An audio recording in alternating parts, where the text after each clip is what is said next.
दोस्तों आप सभी को नमस्कार। स्वागत करते हैं आप सभी का टेक डिजिटल डीएस चैनल पर। दोस्तों 8 जुलाई 2024 को ट्राई ने रिकमेंड किया था कि डीडी फ्रीडिश प्लेटफॉर्म को भी एड्रेसेबल सिस्टम किया जाना चाहिए, कर देना चाहिए। ये रिकमेंडेशन ट्राई ने यानी telecom regulatory authority of India ने ministry of information and broadcasting को किया है। दोस्तों क्या डीडी फ्रीडिश प्लेटफॉर्म को पेड डीटीएच प्लेटफॉर्म में कन्वर्ट कर देना, एड्रेसेबल सिस्टम बना देना इतना आसान है? दोस्तों ये बिल्कुल भी आसान नहीं है।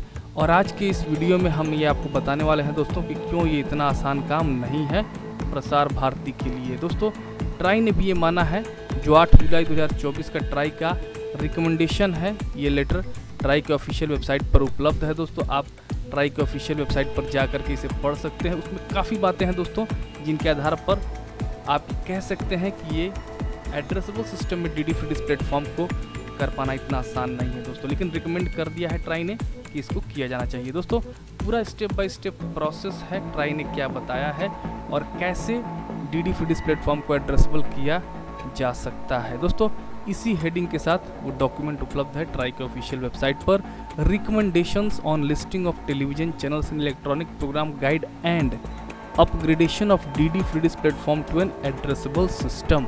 दोस्तों मेन बात यही है, upgradation of DD FreeDish platform to an addressable system. दोस्तों क्या कठिनाइयां हैं डीडी फ्रीडिश प्लेटफॉर्म को एड्रेसेबल सिस्टम बनाने में, आज के इस वीडियो में हम इसी पर बात करने वाले हैं। आइए चलते हैं इस वीडियो के अगले हिस्से में और डिटेल में बातें कर लेते हैं। नमस्कार दोस्तों, मैं हूं आपका दोस्त और चैनल होस्ट। आप देख रहे हैं टेक डिजिटल डीएस। दोस्तों आ गए हम इस वीडियो के अगले हिस्से में, और upgradation of DD FreeDish platform to an addressable system ये इतना आसान नहीं है दोस्तों। हम ऐसा बार बार क्यों कह रहे हैं, अगर ये आप वीडियो पूरा देख लेते हैं दोस्तों तो बिल्कुल स्पष्ट हो जाएगा कि डीडी फ्रीडिश प्लेटफॉर्म को जो एड्रेसेबल सिस्टम में कन्वर्ट करना है, बदल देना है और इसको पेड डीटीएच प्लेटफॉर्म कर देना है, तो इसके लिए ट्राई ने भी काफ़ी लंबा समय दिया है प्रसार भारती को। और वो इसीलिए दिया है दोस्तों कि काफ़ी सारी दिक्कतें आ सकती हैं इसको एड्रेसेबल प्लेटफॉर्म में कन्वर्ट करते समय। क्या क्या परेशानियां आएंगी दोस्तों वो भी आपको हम इस वीडियो में बताने वाले हैं। और ट्राई ने भी ये सुझाव दिया है कि कैसे इसको एड्रेसेबल सिस्टम किया जाना चाहिए एक फेज वाइज मैनर में। सबसे पहले आपको बताते हैं दोस्तों एड्रेसेबल सिस्टम क्या है। एक सीधा सरल भाषा में आप समझ लीजिए दोस्तों, आप जो इस्तेमाल कर रहे हैं DD FreeDish set top box वो बिल्कुल पब्लिक ब्रॉडकास्टर जो कि प्रसार भारती है उसकी तरफ से प्रोवाइड किया गया है, बिल्कुल फ्री टू एयर है दोस्तों। जो भी चैनल्स आप उसमें देखते हैं आपको पैसा खर्च नहीं करना पड़ता है, मंथली रिचार्ज नहीं करना पड़ता है, क्योंकि एड्रेसेबल सिस्टम वो नहीं है। एड्रेसेबल सिस्टम का मतलब ही है कि addressable system enables and controls the distribution of television channels by encrypting the signal and ensuring only authorized users can receive channels using a STV and TV set। दोस्तों साफ साफ यहाँ पे बताया गया है कि जो एड्रेसेबल सिस्टम होते हैं, जो सेट टॉप बॉक्सेस होते हैं, उनमें जो चैनल्स होते हैं वो एनक्रिप्ट रहते हैं और उन चैनल्स को वही देख सकता है जो कि अथॉरिटी हो, अथराइज हो, जिसने पैसे खर्च किए हो, रिचार्ज किए हो। तो दोस्तों ये हो गया एड्रेसेबल सिस्टम की बात। जबकि डीडी फ्रीडिश प्लेटफॉर्म बिल्कुल भी ऐसा नहीं है, फ्री टू एयर यानी कि FTA है। और FTA होने का फ़ायदा ये है दोस्तों कि आपको हर महीने पैसे खर्च नहीं करने पड़ते हैं, सेट टॉप बॉक्स को रिचार्ज करने की कोई ज़रूरत नहीं है। और ट्राई ने कहा है कि अब सबको एक बराबर करें आप। जो ministry of information and broadcasting को रिकमेंडेशन दिया है कि लेवल प्लेइंग फील्ड होना चाहिए, जैसे बाकी डीटीएच ऑपरेटर्स हैं वैसे ही डीडी फ्रीडिश प्लेटफॉर्म को भी कर देना चाहिए। दोस्तों अब इसमें दिक्कतें क्या आ सकती हैं और ये इतना आसान क्यों नहीं है दोस्तों, एक एक करके अब हम आपको बताना शुरू करते हैं। सबसे पहले देखिए दोस्तों प्रसार भारती ने क्या कहा, क्योंकि कमेंट्स लिए गए थे ट्राई के द्वारा और उन कमेंट्स के बाद ही वो चाहे प्रसार भारती हो चाहे बाकी डिस्ट्रीब्यूशन प्लेटफॉर्म ऑपरेटर्स हों या फिर स्टेक होल्डर्स हों, सब ने अपनी राय रखी है और उसी राय को आधार बना करके telecom regulatory authority of India ने ये रिकमेंडेशंस निकाले हैं। तो दोस्तों प्रसार भारती का जो कमेंट आया था इस पर वो यही आया था कि डीडी फ्रीडिश प्लेटफॉर्म को एड्रेसेबल सिस्टम बनाने के लिए जो पैसे खर्च होंगे वो काफ़ी मात्रा में होंगे, काफ़ी ज़्यादा पैसे लगेंगे। तो ये एक ऐसा कारण है जिसको कि डीडी फ्रीडिश प्लेटफॉर्म को paid DTH platform addressable system नहीं बनाना चाहिए। तो दोस्तों पैसे की बात की है प्रसार भारती की तरफ से कि पैसे खर्च हो सकते हैं काफ़ी ज़्यादा। और क्योंकि दोस्तों लगभग 45 से 50 मिलियन सब्सक्राइबर्स हैं जो DD फ्री डिश प्लेटफॉर्म यानी DD free dish set top box का इस्तेमाल करते हैं। आप सोच सकते हैं दोस्तों कि कितनी ज़्यादा संख्या है। तो उस संख्या को ध्यान में रखते हुए दोस्तों प्रसार भारती ने कहा है कि नए सेट टॉप बॉक्सेस वो भी एनक्रिप्टेड जो सेट टॉप बॉक्सेस हैं वो तैयार करने में काफ़ी पैसे खर्च हो सकते हैं। तो ये एक बड़ा कारण है जो प्रसार भारती ने दोस्तों बताया है telecom regulatory authority of India को। अब आते हैं दोस्तों अगली बात क्या है, तो सामने स्क्रीन पे आप देख सकते हैं under a conditional access system only an authorised receiver STB can decrypt the broadcast content. Essentially, CS ensures that content delivery pipe from the operator to the STB is secured and provides a mechanism of addressing each STB uniquely. दोस्तों यहाँ पर try ने बताया है फ़ायदा कि CAS जिसको बोलते हैं कंडीशनल एक्सेस सिस्टम जब इंस्टॉल होता है तो कंडीशनल एक्सेस सिस्टम क्या करता है कि जहाँ से डिस्ट्रीब्यूशन प्लेटफॉर्म ऑपरेटर्स के सिग्नल्स आ रहे हैं, चैनल्स आप देख पा रहे हैं अपने सेट टॉप बॉक्स में, उसके बीच में एक सिक्योरिटी का काम करता है और इस तरीके से चैनल्स डिक्रिप्ट नहीं होते हैं, सिग्नल्स डिक्रिप्ट नहीं होते हैं और हर सेट टॉप बॉक्स पर एक एड्रेसेबिलिटी के माध्यम से चैनल्स आप देखते हैं, एक VC नंबर होता है उसको आप रिचार्ज करते हैं फिर आप देख पाते हैं। तो कंडीशनल एक्सेस सिस्टम लगाना पड़ेगा दोस्तों और ट्राई ये खुद बता रहा है कि कंडीशनल एक्सेस सिस्टम होना चाहिए, पूरा स्टेप बाय स्टेप जो प्रोसीजर है वो बताया है। अब कंडीशनल एक्सेस सिस्टम दोस्तों इतने सारे लगेंगे, उसके बाद सेट टॉप बॉक्स इतने सारे नए निकलेंगे, तो आप सोच सकते हैं दोस्तों कितना इन्वेस्टमेंट होगा, कितना पैसा खर्च करना पड़ेगा।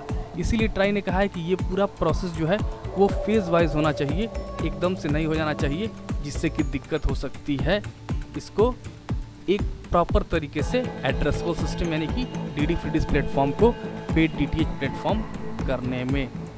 अब दोस्तों अगली बात क्या बताई है ट्राई ने, ये सारी बातें ट्राई की तरफ से ही निकल करके आई है दोस्तों और इसी से आप समझ सकते हैं कि फेज वाइज मैनर में क्यों करने के लिए बोला जा रहा है और क्या परेशानियां हैं, वो पूरी चर्चा हुई है दोस्तों जो 8 जुलाई 2024 का रिकमेंडेशन है ट्राई का ऑफिशियल वेबसाइट पर भी उपलब्ध है।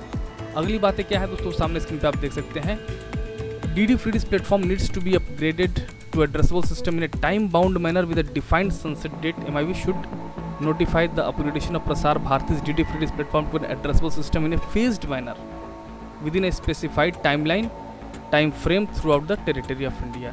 तो दोस्तों यहाँ पर साफ साफ ट्राई ने ministry of information and broadcasting को सलाह दी है, ये बताया है, ये रिकमेंड किया है कि प्रसार भारती को ये बताना चाहिए कि एक टाइम बाउंड मैनर में एक डेट ध्यान में रखते हुए उस डेट के हिसाब से ही काम को आगे बढ़ाया जाए ताकि अगर फेज वाइज भी DD फ्री डिश प्लेटफॉर्म को एड्रेसेबल सिस्टम में कन्वर्ट किया जा रहा है तो फेज वाइज भी कम से कम ये काम पूरा हो जाए।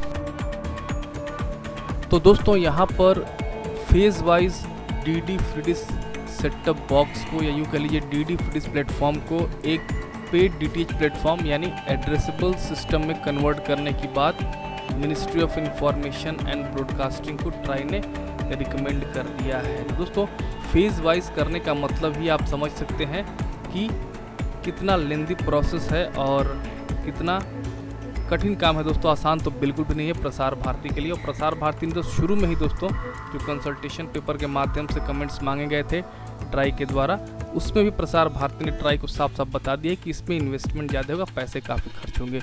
अब दोस्तों जो बातें हैं to enabled addressable systems for DD free dish, Prasar Bharati needs to replace the existing non-addressable STBs at consumers premises with addressable STBs। दोस्तों साफ साफ आप समझ सकते हैं कि ट्राई ने ये भी बता दिया है ministry of information and broadcasting को, ये रिकमेंडेशंस है कि प्रसार भारती को जो है वो जो पुराने STBs हैं यानी कि जो एनक्रिप्टेड नहीं हैं, अब ऐसे STBs CAS इनेबल्ड लगाने होंगे सभी के यहाँ जो लोग DD फ्री डिश प्लेटफॉर्म इस्तेमाल करना चाहते हैं जिसमें कि सिग्नल्स को एनक्रिप्ट किया जा सके। इस तरीके से दोस्तों आप सोच सकते हैं कि कितने नए STBs की ज़रूरत पड़ेगी। तो बिल्कुल फेज वाइज मैनर में अगर ये नहीं होता है दोस्तों तो ये पॉसिबल भी नहीं है कि इसको एड्रेसेबल सिस्टम में कन्वर्ट किया जा सके DD फ्री डिश प्लेटफॉर्म को। दोस्तों जो फेज वाइज मैनर है उसका जो टाइम लिमिट जो दिया गया है वो 2025 यानी अगले साल तक दिया गया है। तो कह सकते हैं दोस्तों कि काफ़ी एक ऐसा प्रोसेस है ये एड्रेसेबल सिस्टम में कन्वर्ट करने का DD फ्री डिश प्लेटफॉर्म को, जो कि आसान नहीं होने वाला है और हर एक पॉइंट में इसकी झलक आपको मिल जाती है। अब इसी पॉइंट को आप देख लें, आप सोचें जो सेटअप बॉक्सेस हैं वो कितनी ज़्यादा संख्या में निकालने होंगे नए, क्योंकि दोस्तों लगभग 45 से 50 मिलियन सब्सक्राइबर बेस है DD फ्रीडिश प्लेटफॉर्म का। और अगर सभी के सभी वापस से पेड DTH प्लेटफॉर्म भी यूज़ करने जा रहे हैं DD फ्रीडिश का, जो कि ट्राई मान के चल रहा है, तो आप सोचिए कितने ज़्यादा सेटअप बॉक्सेस रिलीज़ करने पड़ेंगे। अगली दोस्तों जो बात है वो आप सामने स्क्रीन पर देख सकते हैं। The authority believes that MIB should provide Prasar Bharati with adequate transition time to carry out the preparatory work necessary for this significant upgrade। दोस्तों यहाँ ट्राई खुद ही ये बता रहा है, ministry of information and broadcasting को रिकमेंड कर रहा है कि इतनी ज़्यादा संख्या में सेटअप बॉक्सेस को माइग्रेट करना और इतनी ज़्यादा संख्या में CS इनेबल्ड डिवाइसेस, तो कुल मिलाकर के एक प्रॉपर समय मिलना चाहिए प्रसार भारती को, जो कि ट्रांजिशन जो हो रहा है, जो एड्रेसेबल प्लेटफॉर्म में कन्वर्ट किया जा रहा है DD फ्रीडिश को, तो उसके लिए समय मिले। और समय इसलिए भी क्योंकि प्रिपरेशंस काफ़ी करने होंगे। दोस्तों यहाँ पर ये सभी रिकमेंडेशंस जो है telecom regulatory authority of India ये मान करके चल रहा है कि ministry of information and broadcasting मान लेगा और फिर उसको उसी हिसाब से सुझाव या यूँ कह लीजिए सलाह दिया जा रहा है ट्राई की तरफ से। दोस्तों यहाँ पर पूरा का पूरा डिसीजन होगा ministry of information and broadcasting का, क्या वे ट्राई की इस सलाह को, इस रिकमेंडेशन को मानते हुए DD फ्रीडिश प्लेटफॉर्म को पेड DTH प्लेटफॉर्म यानी कि एड्रेसेबल सिस्टम में कन्वर्ट करना चाहते हैं या नहीं। अगर ministry of information and broadcasting नहीं चाहेगा दोस्तों तो ये सारी बातें फिर बेकार ही हो जाती हैं, क्योंकि ये सारा प्रोसेस इनिशिएट तभी होगा जब MIB की तरफ से हरी झंडी मिलती है। दोस्तों आगे देख लें आप जो बातें निकल करके आ रही हैं। This transition period is critical to ensure a smooth and effective migration process minimising disruptions for the millions of households currently using DD FreeDish.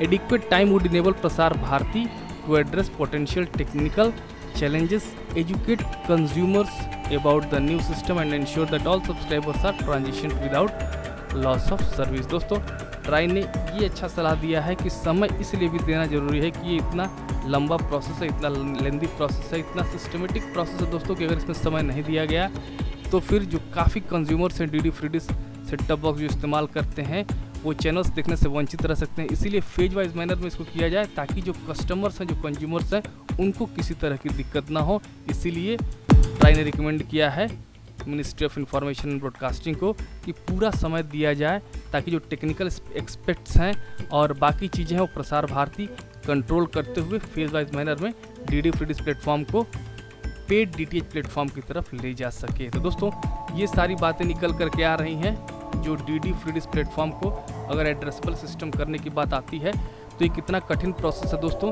और इसीलिए मैंने स्टार्टिंग में ही कहा था कि ये इतना आसान नहीं होने वाला है। तो दोस्तों ये था आज का वीडियो अपडेट। उम्मीद करता हूँ ये इन्फॉर्मेशन आप सभी को पसंद आई होगी। वीडियो अच्छा लगा वीडियो लाइक करिएगा, चैनल सब्सक्राइब जरूर कर दीजिएगा। और आप इसके बारे में क्या सोचते हैं दोस्तों कि DD फ्रीडिश प्लेटफॉर्म को क्या वाकई में पेड DTH प्लेटफॉर्म में कन्वर्ट कर देना चाहिए, एड्रेसेबल सिस्टम करना चाहिए? जो ट्राई का रिकमेंडेशन है क्या ministry of information and broadcasting को मान लेना चाहिए? आप क्या सोचते हैं दोस्तों कमेंट सेक्शन के माध्यम से हमें ज़रूर बताएं। और आप सभी का दोस्तों ये वीडियो देखने के लिए बहुत बहुत धन्यवाद।